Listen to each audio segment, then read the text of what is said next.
So hopefully after this turn, the sun won't be on you guys anymore. You guys are gonna have to deal with a little bit of sun that keeps coming in and out because that's the way it seems to be right now. What's going on, guys? It's Robbie here again for another video.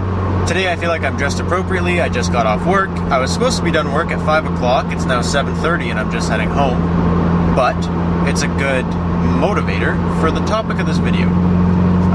Today we're going to talk about is sales, specifically selling cars, but is a career in sales for you? Now, I'm not an experienced salesperson that's going to say, I've been doing this for 20 years and this is what I've learned, because I'm not, and I haven't. And to tell you the truth, my sales, like being an independent salesperson experience is like not a lot. But I'm at that point where I've done, so basically my school is a 2-year program. I get co-ops. I've worked at dealerships the whole time, and I work as a co-op student doing sales. Meaning, at my last job, I didn't actually have my license, so I just, took them, talked to them for a bit, and then passed them on. At this job, I have my license, so I have been selling. I kind of take the overflow and whatever. I've been doing more of doing my own stuff now, but it started out with doing the overflow and whatever. But for 2 years, I've been doing this, so I'm at that point where I can tell you that this is, where like you get that feeling where you're like, do I really want to do this? I'm at that point, which is probably the best point to share it with you guys because it's when I'm most up in the air about all my feelings, I guess is how you would put it. So today, we're going to talk about if sales is the right career for you. So the first thing and biggest killer, I think, that will drive people away from sales, and it doesn't have to be car sales, but I'm going to say car sales because that's what I do and that's what I know, and I can't guarantee you that the facts I'll give you are specific to anything else. But the biggest driver away from car sales is the hours, and you have to be available when your customers are available. So I had someone come in today and they said, hey, we're looking for a used car, this, and the other thing. That's great. I'm not in Saturday. Saturday's my day off. But the only day they can come in, today, fluke, they both happen to be off work. The only day of the week both of them can come back in is on a Saturday. So what do I have to do? Depends. Do I want to make a sale? Yes. Gotta come in Saturday. Does that suck for me? Yep. Do I get paid? Yeah. If I go in Saturday and if I sell it to them. But the point is, you have to be able to be malleable in your hours and say, you know what? I'm going to have to work late today. Today I was off at 5. Like I said, it was 7:30 when I left. So I had to stay 2.5 hours late because it's part of the job. You're scheduled to be there till 5. But if someone comes in at 5, you can't just say, sorry man, I'm going home. You got to deal with them, help them. You got to do your part. And your part, oh my God, this road sucks. Your part a lot of the time is, making your hours suitable for the customer instead of just for you. A second one that no one really talks, well, I'm sure they talk about it, but it's something that you learn after you've been doing it for a little while. And like I said, I haven't been doing it for a long time, but you experience it the most at the beginning, is you have to be able to handle rejection. That meaning that there's, what I've always been told is if you're the best salesman around, you'll only close people 25% of the time, which means 75% of the time, you may get them right down to almost saying yes, but you're not going to close them. They're not going to buy. They're going to say, you know what, thanks, I appreciate your time. I'm going to go home, think about it. I'm going to do this. I'm going to do that. Whatever. And you're not going to actually end up closing them. So 25% of the time is if you're a good salesperson. So you can see how rejection is something that happens very often and something that you have to be okay with.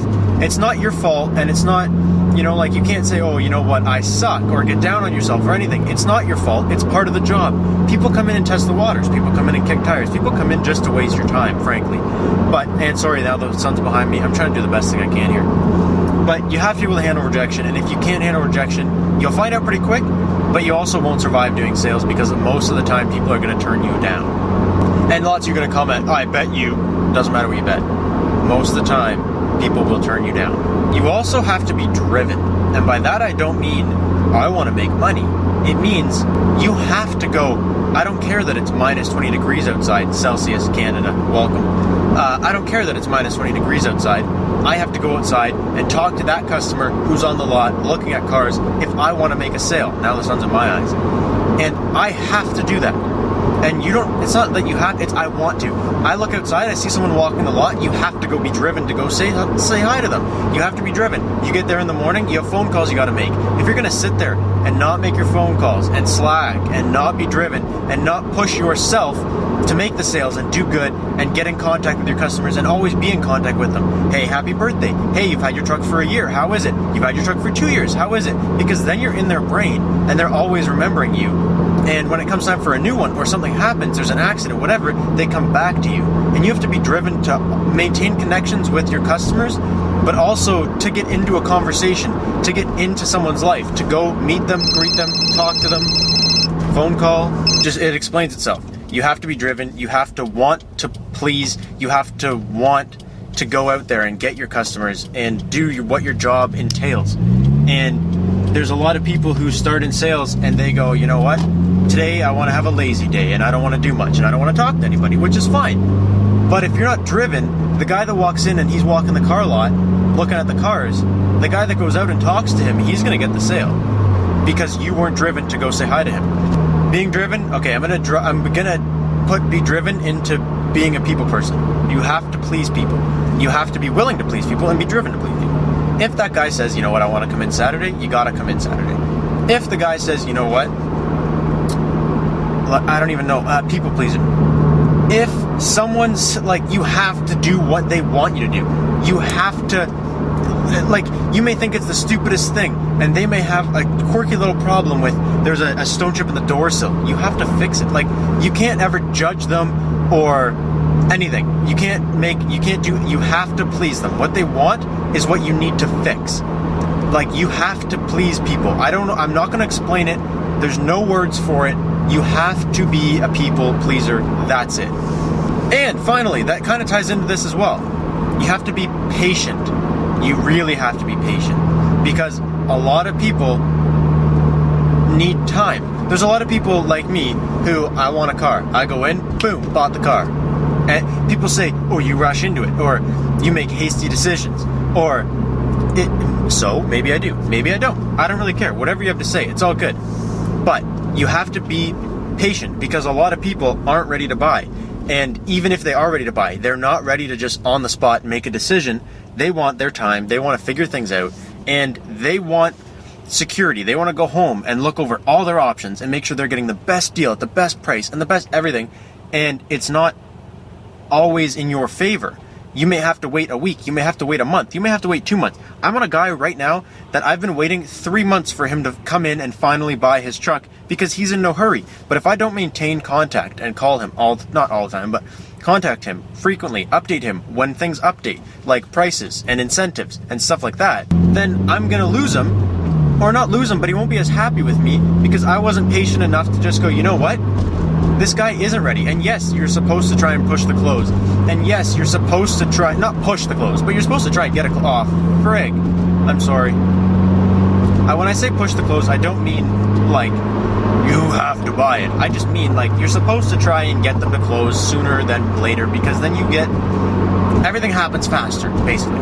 But if they're not ready and they're just straight out not going to buy until they're ready, then you have to be patient and you have to give them their 3 months. And you just have to sit back, keep in touch, let them know what's happening, and give them their time and their space and be patient. Another way of being patient that isn't that is a lot of people will come in and they'll want to know a whole lot of information about a lot of things that you may find stupid. So, you know, why does the tire pressure get inflated to 35 psi? Why not 40? Why not 30? Why did they pick 30? Okay, or 35, sorry. Okay, what are the headlight housings made of? Is there a coat on them? Is there this, lots of things that you may find really stupid, but they're gonna ask you. And they're not asking you to be a dick, unless they are. But usually they're not asking you to be a dick. They're asking you because they want to know, they're interested, it's what's going to make or break their decision, whatever the case, and you just have to be patient with them and tell them, and sometimes they're going to bust your balls for a couple hours. You just got to deal with it, talk to them, get through it, make it happen, and like I said, it'll all come back together. But if you're not patient, and you're not willing to please them, and you're not driven to do that every day, sales may not be for you. Like I said, you have to be patient, driven, you have to be willing to accept rejection. you have to be a people pleaser. You have to be available to work other shifts. And yes, you might have to work more, but you don't have to if you can make your current time more productive. I hope that made sense. So guys, that's just me doing it for 2 years and being at that exact point where I know, yes, I can do this, I want to do this, and I'm good at doing it. But sharing with you guys because I'm feeling all these things right now and deciding, like, because I'm almost done school, I have a summer semester, then I'm done, and then I have to decide if this is what I want to do. So I'm in the boat right now where I'm deciding if this is what I want to do with myself, and I think I do. And for a lot of people, they just need the experience. They need to see if it's for them, because it may be and it may not be, and you may only find out if you do it yourself. But for me, I'm just trying to share with you guys what I think you need to be able to do, feel, see, hear. Like, your personality needs to be a certain type. You either got it or you don't. And I've got a lot of positive feedback when I'm doing these videos where it's like me driving and talking, as opposed to other things which haven't been a lot, but a lot of you guys get excited when I post these videos. So if you do, let me know. And if you want to know something, see a video of something, comment down below. Please tell your friends, guys. Subscribe. Get your friends to subscribe. Like the videos, share the videos. It goes a long way and it means a lot to me because this summer we're trying to see some big growth. Thank you guys so much for watching, and I'll catch you next time. Peace out, guys.